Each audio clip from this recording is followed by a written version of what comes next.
And that's it. I'll be back with the late news at 10, now on BBC One. Time for the news where you are. Bye for now.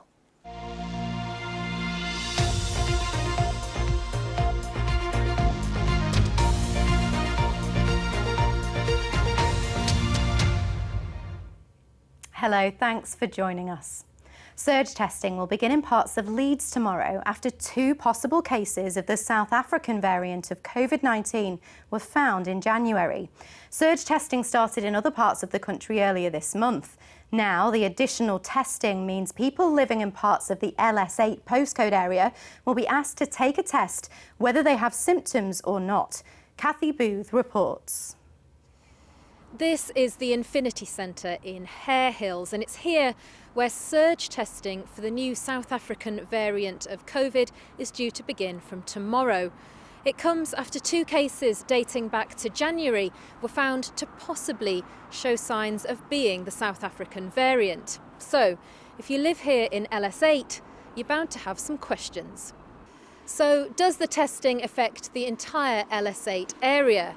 No, it doesn't. It's just parts of Hare Hills and an area north of Easterley Road. And are the tests mandatory? No, they're not. You can choose whether or not you're tested.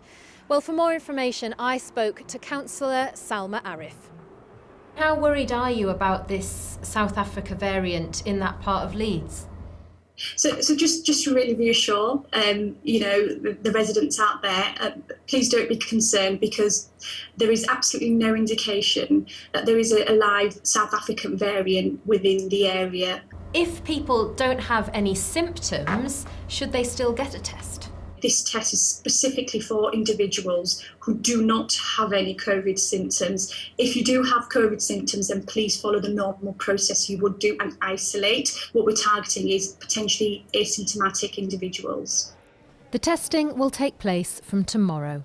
Kathy Booth, BBC Look North, Leeds. The amount of traffic in the current lockdown compared to the first lockdown has risen higher in Bradford than anywhere else in the country. New data shows that during the first lockdown back in March last year, car journeys on Bradford roads were just over 40% of the levels seen a few months earlier. But during the current lockdown, this figure has risen to around 84%. After a difficult week, Leeds Rhinos netball secured their 2nd win of the season against Surrey Storm in Wakefield this afternoon. With a number of the team out of action due to injury, Rhinos made the crucial first turnover to get a 3-goal lead. Storm soon made things level, but the Rhinos didn't fall under the pressure of the tight game, finally winning 50 points against Surrey Storm's 44. A 21-year-old from Thirsk has become the youngest woman to row solo across the Atlantic Ocean. Jasmine Harrison took 70 days to complete the 3,000-mile journey. She battled 20-foot waves, encountered sharks, and narrowly avoided colliding with a huge tanker. She's been speaking to our reporter, Dave Edwards. After 70 days, 3 hours and 48 minutes, this was the moment when Jasmine Harrison became a record breaker. She only took up rowing 2 years ago. Now she's the youngest woman to row across the Atlantic Ocean on her own. You wake up, you check your nav, see where you are, and you brush your hair, brush your teeth, turn on some tunes, start actually doing some rowing. The best thing is seeing all the wildlife, the sunsets, just nature. That is just amazing. But there were some tricky moments too, from 20-foot waves to sharks to this. That is not what I want at 4 o'clock in the morning. You don't really remember the difficult bits because it is so amazing. Like, it's the best thing ever and the most amazing experience. They're all the bad bits and you just forget about them. I know even like you capsize straight away. I couldn't even remember. I was there going, yeah, I went in the water. For Jasmine's family, it's been a stressful 70 days. Just a complete roller coaster. Immensely proud, completely relieved.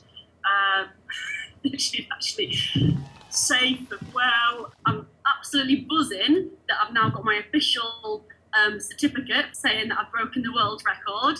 What's it going to be like going back home to Thirsk? I feel like it's going to feel very small compared to like the world and the ocean I've just been on.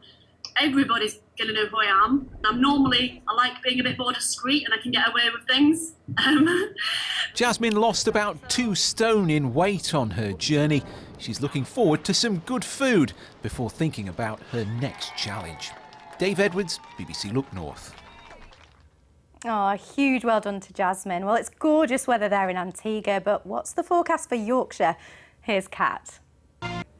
Hello there, quite a cloudy picture out there this evening and overnight. You can see outbreaks of rain moving through. It does stay mild through the course of the night in that southerly airflow. We're looking at lows of around 6 to 8 degrees. So tomorrow morning, quite an unsettled start. You can see areas of cloud with that cloud, outbreaks of rain. I think that front will take quite a while to move through, but once it does, it'll be drier and brighter later on in the afternoon with temperatures at around 10 or 11 degrees. Well, that's all from the Sunday team for now. We'll be back at 10:20 with your late news. See you then.